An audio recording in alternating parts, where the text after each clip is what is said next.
Hello guys, सभी को good morning और सभी को जय मां सरस्वती। तो आज हम फिर से आप सभी लोगों के लिए लेकर आ चुके हैं कक्षा 12 के भौतिक विज्ञान की एक बहुत ही महत्वपूर्ण क्लास। आज के इस क्लास में आप सभी लोगों के साथ हम लोग डिस्कस करने वाले हैं भौतिक विज्ञान के महत्वपूर्ण प्रश्न उत्तर, जो आप सभी लोगों को तैयार कर लेना चाहिए, जो आप सभी के बोर्ड एग्जाम को लेकर इंपॉर्टेंट है। और ये डेली क्लास सुबह में 6 बजे होती है। इस क्लास का मेन उद्देश्य मैं आपको बता दूं, इस क्लास का नाम है कैप्सूल क्लास। इस क्लास में डेली आपसे हम 30 क्वेश्चन डिस्कस करते हैं। डेली आपको हम 5 से 7 प्रश्न डिस्कस करते हैं, है ना। अगर आप डेली 5 से, मान लीजिए डेली 7 प्रश्न ही तैयार हो रहा आपका, तो 30 दिनों में आपका 210 प्रश्न तैयार हो जाएगा बिना कुछ किए ही। पूरा क्वेश्चन याद हो जाएंगे। और अगर 4-5 महीना कर लिए तो आप लोग 800-900 क्वेश्चन की तैयारी आपकी बेहतरीन हो जाए। लेकिन आपको डेली यह क्लास सुबह में लेना पड़ेगा, ठीक है। तो चलिए आज की क्लास की शुरुआत करते हैं। बाकी जो बच्चे रेगुलर हैं वो नीचे कमेंट बॉक्स में प्रेजेंट सर जरूर लिख दीजिएगा, ताकि मुझे पता चले कौन कौन रेगुलर क्लास को ले रहा है, ठीक है। एक बहुत ही बेहतरीन लाइन है, विकल्प मिलेंगे बहुत मार्ग से भटकाने के लिए। विकल्प मिलेंगे बहुत मार्ग से भटकाने के लिए, संकल्प एक ही काफी है मंजिल तक जाने के लिए। बहुत बड़ी बात है। अगर आप सुबह में उठते हो, बहुत सारे दिमाग में इमेजिनेशन चलता है, आज सो लेते हैं, ठीक है, आज और सो लेते हैं, कल से बढ़िया से पढ़े, चलो ठीक है, कुछ 60 देख लेते हैं, है ना, रात को सोते समय, चलो ठीक है, मोबाइल थोड़ा सा एक मूवी देख लेते हैं, इसके बाद कोई मूवी नहीं देखी। बहुत सारे आपके सामने ऑप्शन, आपके अपने मार्ग से, आपके अपने लक्ष्य से, आपके अपने जो टारगेट से भटकाने के लिए। लेकिन एक ही संकल्प है, जो अगर आपने सही तरीके से किया कि मुझे बोर्ड में इतना, मुझे अपने जिंदगी में सक्सेस होना ही है, वह एक संकल्प आपको आपकी अपने मंजिल तक पहुंचाने के लिए काफी होगा। आपके अपनी मंजिल तक पहुंचाने, आपको हजारों विकल्प मिलेंगे आपके अपने मार्ग से भटकाने के लिए, आपके अपने पढ़ाई से दूर ले जाने के लिए। आपके हजारों साथी भी होंगे, आपके हजारों दोस्त भी होंगे, चलो यार घूम के आते हैं, थोड़ा मजे करके आते हैं, सही काम ही होता है। अगर आप उस समय अपने संकल्प पे अडिग रह गए, आपने जो टारगेट बना लिया, आपने जो लक्ष्य बना लिया, आपका जो ध्येय है पूरा करने के लिए आप अडिग रह गए, आप उसके बातों में नहीं आए, तो एकमात्र संकल्प आपके अपने लक्ष्य तक ले जाने के लिए, आपके अपने मंजिल तक ले जाने के लिए, आपका अपना जो एक अपने पैरों पे खड़ा होने का जो सपना है उसको पूरा करने के लिए पर्याप्त है। लेकिन आपको वह संकल्प लेना।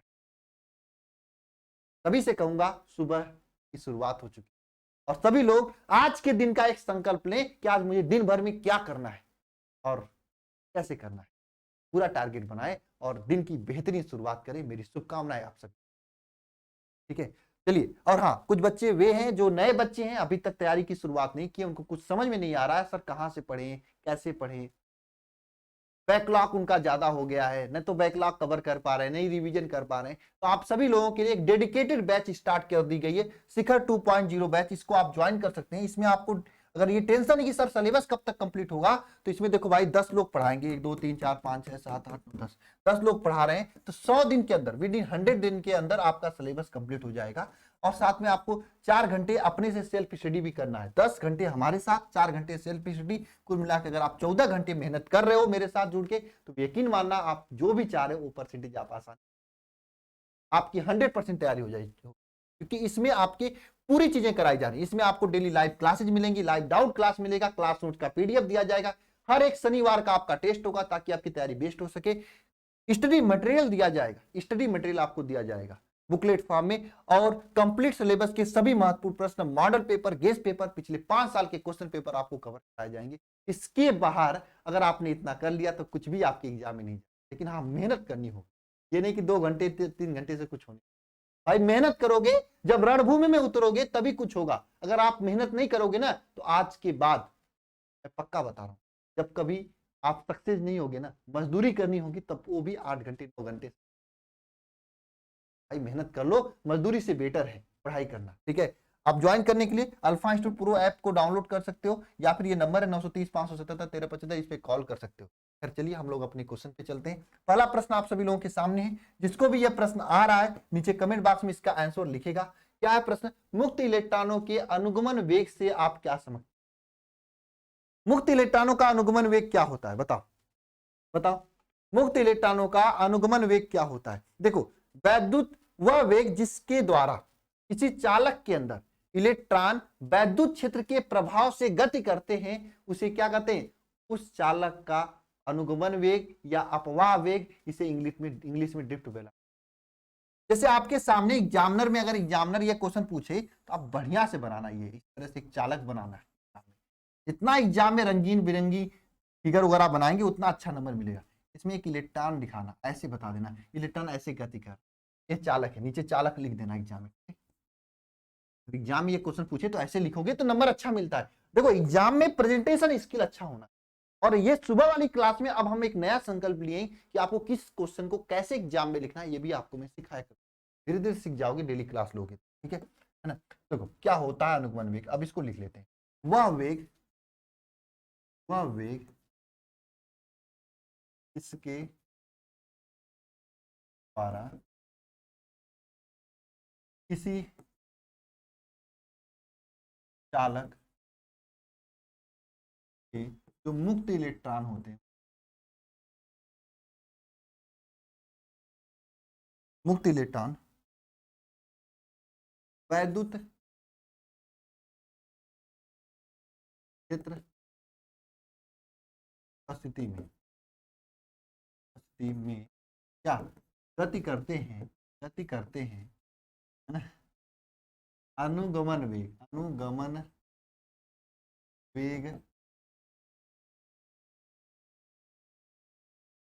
वह वेग जिसके द्वारा किसी चालक के जो मुक्त इलेक्ट्रॉन होते हैं वैद्युत क्षेत्र की उपस्थिति में गति करते हैं उसे क्या कहते हैं? अनुगमन वेग कहते हैं, ठीक है। और देखो अनुगमन वेग को इसे जो है इसे Vd से क्या करते हैं? से प्रदर्शित करते हैं, Vd से प्रदर्शित। अनुगमन वेग तथा धारा के मध्य संबंध भी पूछा जाता है, वो भी लिख लो। अनुगमन वेग ऐसे जितना लिखोगे ना अच्छा अच्छा उतना बढ़िया रहेगा एग्जामिनर के लिए ना। तथा धारा के मध्य संबंध, धारा के मध्य, अनुगमन वेग तथा धारा के मध्य संबंध। क्या होता है अनुगमन वेग तथा धारा के मध्य संबंध? अनुगमन वेग Vd या फिर आप धारा I इज इक्वल टू क्या होता है? धारा I is equal to NEAD होता है। यह अनुगमन वेग तथा धारा के, यह क्या होता है? अनुगमन वेग तथा धारा के मध्य क्या होता है? अनुगमन वेग तथा धारा के मध्य संबंध होता है। यह आपका अनुगमन वेग तथा धारा, ठीक है। तो ये एक क्वेश्चन आपका हो गया कि अनुगमन वेग किसे कहते हैं, ठीक है। अनुगमन वेग तथा धारा के मध्य संबंध, और इस तरह से अगर आप फिगर बना के एग्जाम में लिखेंगे तो आपको अच्छा नंबर मिलेगा। अगला क्वेश्चन देखो क्या है, एम्पियर का परिपथीय नियम। ये भी क्वेश्चन अच्छा है। बताओ एम्पियर का परिपथीय नियम क्या होता है? आप लोग तो पढ़े हो ना, एम्पियर के परिपथीय नियम पढ़े हो कि नहीं पढ़े हो? बताओ क्या होता है एम्पियर का परिपथीय नियम? एम्पियर का परिपथीय नियम क्या होता है? बोलो।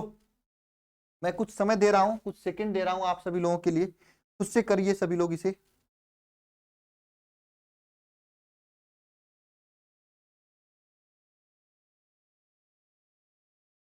देखो क्या होता है,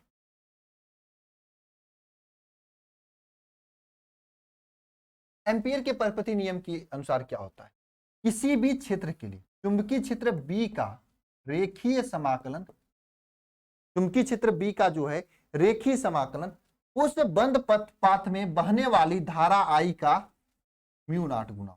जैसे आपके सामने एक कोई बंद पथ है, ये बंद पथ है, इसमें ये आपका धारा I बह रहा है, तो इस बंद पथ का के अंदर जो चुंबकीय क्षेत्र है इसका रेखीय समाकलन क्या होगा? उस बंद पथ में बहने वाली धारा I का म्यू नॉट गुना के बराबर होगा। यह आपका एम्पियर का परिपथीय नियम, ठीक है। इसके लिए क्या लिखोगे परिभाषा में बताओ? किसी बंद वक्र, किसी बंद वक्र, कोई बंद वक्र है, किसी बंद वक्र के परितः चुंबकीय क्षेत्र के परितः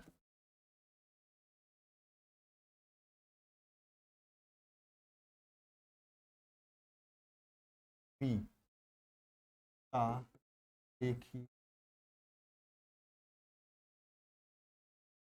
बी का रेखीय समाकलन, चुंबकीय क्षेत्र बी का रेखीय समाकलन, जो चुंबकीय क्षेत्र है ना बी, उसका रेखीय समाकलन जो होता है बंद वक्र के क्षेत्रफल से, बंद वक्र के क्षेत्रफल से गुजरने वाली धारा आई का क्या होता है, म्यू नॉट गुना होता है, म्यू नॉट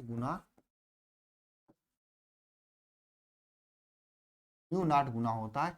ये आपकी परिभाषा होती है एम्पीयर का परपति, और ये उसका स्टेटमेंट होता है। किसी भी बंद वक्र, कोई भी बंद वक्र है, उसके परतः चुंबकीय क्षेत्र बी का रेखीय समाकलन मतलब बी डॉट डीएल जो होता है, उस बंद वक्र में बहने वाली धारा आई का म्यू नॉट गुना होता है। ये एम्पीयर का परपति, ये एम्पीयर का परपति पूछा जाता है एग्जाम में। नेक्स्ट क्वेश्चन देखो यहाँ पे क्या है, नमन कोण या नति कोण से आप क्या समझते, बताओ। नमन कोण या नति कोण से आप क्या समझते हैं? देखो नमन कोण क्या होता है बताओ एक बार कमेंट बॉक्स में कमेंट करके सभी लोग।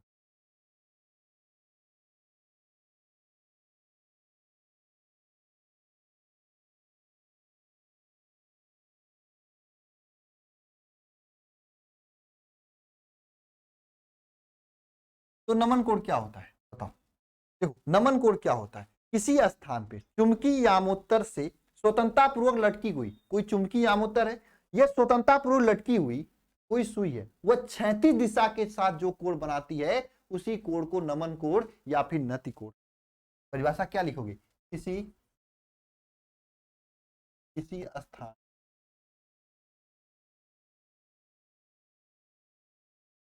स्वतंत्र पूर्वक किसी स्थान पर है ना, क्या लिखोगे, किसी स्थान पर चुंबकीय यामोत्तर में, चुंबकीय यामोत्तर क्या होता है आपको पता है ना, ये तो मैंने ये चैप्टर नंबर जब पढ़ा रहा था 5 तो मैंने बताया था। किसी स्थान पर चुंबकीय, अगर परिभाषा नहीं याद है तो नीचे कमेंट बॉक्स में कमेंट करो, इससे याद हो जाएगा। चुंबकीय यामोत्तर, चुंबकीय यामोत्तर किसी स्थान पर जो चुंबकीय यामोत्तर है, चुंबकीय यामोत्तर में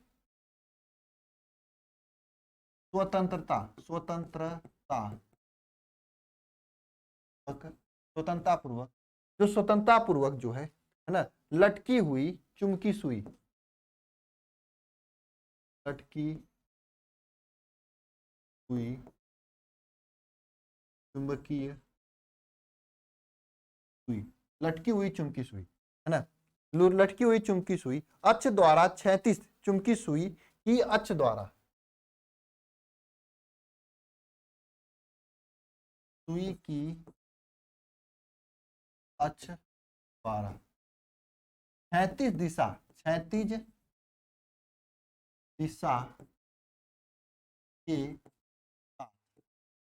दिशा के साथ जो कोण बनाती है, जो कोण चुंबकीय सुई के अक्ष द्वारा क्षैतिज दिशा के साथ जो कोण, जो चुंबकीय सुई का अक्ष द्वारा क्षैतिज दिशा से जो कोण बनाती है, जो कोण बनाती है ना, उस स्थान की नति कोण या नमन कोण कहलाता है। उस स्थान की नति कोण या फिर नमन कोण कहलाता है। नति कोण या फिर नमन कोण, नति कोण या नमन कोण को थीटा से प्रदर्शित करते हैं। ये ध्रुवों पे नति कोण नमन कोण कितना होता है, 90 अंश होता है। विषुवत पर नमन कोण 0 अंश होता है। ये दोनों बात आपको याद रखनी, ध्रुवों पर 90 अंश और विषुवत रेखा पर यह नमन कोण 0 अंश होता है। नमन कोण या नति कोण क्या होता है, किसी स्थान पे चुंबकीय यामोत्तर में स्वतंत्रतापूर्वक लटकी हुई कोई चुंबकीय सुई है, यह क्षैतिज दिशा के साथ, पृथ्वी का जो क्षैतिज दिशा उसके साथ जो कोण बनाती है उसी को नमन कोण या नति कोण। अगला क्वेश्चन क्या है, किसी धारावाही अल्पांश डीएल आर दूरी पर चुंबकीय क्षेत्र के लिए बायो-सेवर्ट के नियम का सदिश रूप लिखिए। ठीक है, बायो-सेवर्ट का नियम क्या होता है? चुंबकीय क्षेत्र dB is equal to mu naught upon 4 pi I dl sine theta upon R square, ये बायो-सेवर्ट का नियम। लेकिन ये किसका है? बायो-सेवर्ट का नियम। लेकिन आपसे क्वेश्चन में पूछ रहा है बायो-सेवर्ट के नियम का सदिश रूप। ये नियम किसका है?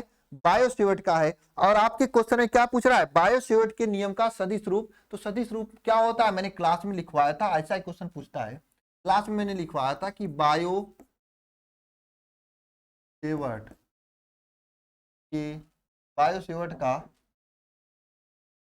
सदिश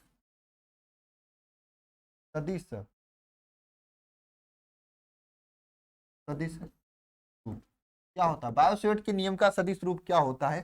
सदिश रूप चुंबकीय क्षेत्र B इज इक्वल टू होता है म्यू नॉट अपान 4 पाई, तो सेम रहेगा, आई म्यू नॉट अपान 4 पाई तो सेम रहेगा। और यहाँ पे क्या रहेगा बताओ? म्यू नॉट अपान 4 पाई तो सेम रहेगा। और यहाँ पे क्या आ जाता है बताओ? धारा आई भी सही रहता है, धारा आई भी ऐसे ही रहता है, और नीचे हो जाए dl cross R vector upon R cube. ये आपका चुंबकीय सुई का सदिश, मतलब चुंबकीय क्षेत्र का सदिश रूप हो। ठीक है, ये बायो-सेवर्ट के नियम का सदिश रूप है। ठीक है, ये किसका है? बायो-सेवर्ट के नियम का सदिश रूप है। अगला नियम देखा जाए।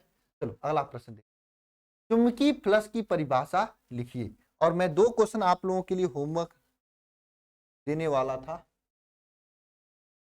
नहीं, हाँ 3 क्वेश्चन होमवर्क देने वाला। देखो, चुंबकीय फ्लक्स की परिभाषा तथा विमीय सूत्र लिखिए। बताओ चुंबकीय फ्लक्स की परिभाषा क्या होती है? देखो, जैसे मेरे पास ये कॉपी है, मैं यहाँ पर इस तरह से इसको रख दिया। इस कॉपी से जितनी चुंबकीय बल रेखाएं जाएंगी उन्हीं को चुंबकीय फ्लक्स कहा जाता है। यानी किसी चुंबकीय क्षेत्र में पृष्ठ के लंबवत गुजरने वाली चुंबकीय बल रेखाओं की संख्या को उस पृष्ठ का चुंबकीय फ्लक्स कहा जाता है ना? क्या लिखोगे? चुंबकीय क्षेत्र, चुंबकीय क्षेत्र में स्थित, चुंबकीय क्षेत्र में स्थित, चुंबकीय क्षेत्र में स्थित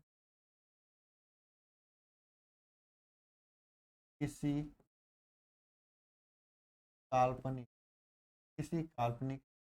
पृष्ठ से, किसी काल्पनिक पृष्ठ होकर गुजरने वाले, किसी काल्पनिक पृष्ठ से, चुंबकीय क्षेत्र में स्थित किसी काल्पनिक पृष्ठ से पृष्ठ के लंबवत,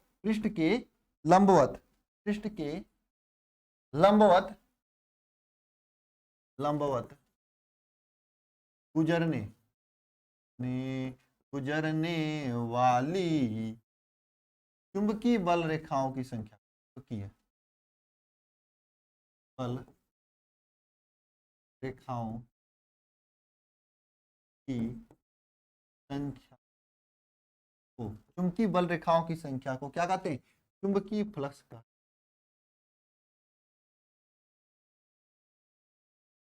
चुंबकीय फ्लक्स का।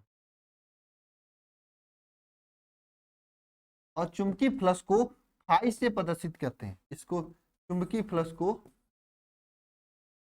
चुंबकीय फ्लक्स को फाई से क्या करते हैं? प्रदर्शित करते,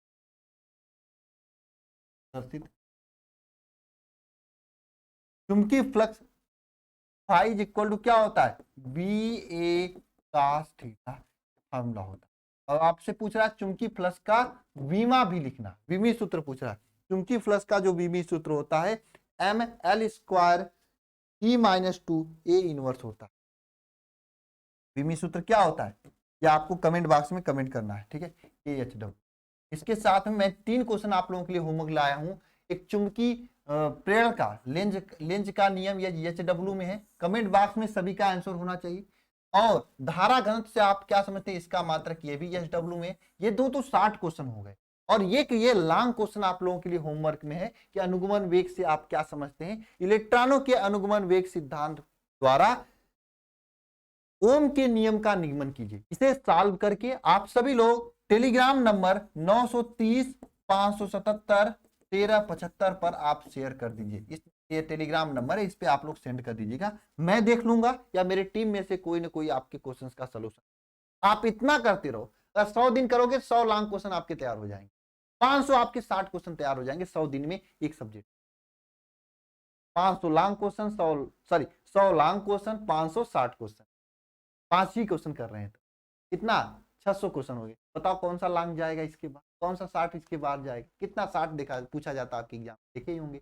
ऑब्जेक्टिव का भी कुछ सोच रहा हूँ, करूंगा ऑब्जेक्टिव का भी, टेंशन मत लीजिए। आपके पास हमारे पास सब चीज के लिए है, मैं टाइम लगा रहा हूँ, सोच रहा हूँ कुछ नया फंडा लाऊंगा ऑब्जेक्टिव का। सोच रहा हूँ कोई ना कोई डेली क्यू जियोग्राफी के तरीके से ऑब्जेक्टिव में डेली पूरी तरीके से आपकी तैयारी हो जाएगी। बस आपको मेहनत करने की जरूरत है, डेली क्लास को लेने की जरूरत है। अब बाकी जो बच्चे अभी नहीं कुछ पढ़े, आप सभी लोगों के लिए बहुत बेहतरीन, जब पढ़े रहोगे तभी तो ये सब इंपॉर्टेंट क्वेश्चन काम करेगा, नहीं तो इंपॉर्टेंट क्वेश्चन रटोगे तब पर भी याद नहीं हो, भूल जाएगा मेरे समय। आप सभी लोग इस बैच को ज्वाइन करके पढ़ सकते हैं, बैच न्यू है, चैप्टर 1 से पढ़ाया जा रहा है, आप सभी लोगों के लिए काफी हेल्प होगा। और सबसे बड़ी बात इस समय, ठीक है ना। तो चलिए मिलते हैं नेक्स्ट क्लास में, सभी को जय मां सरस्वती।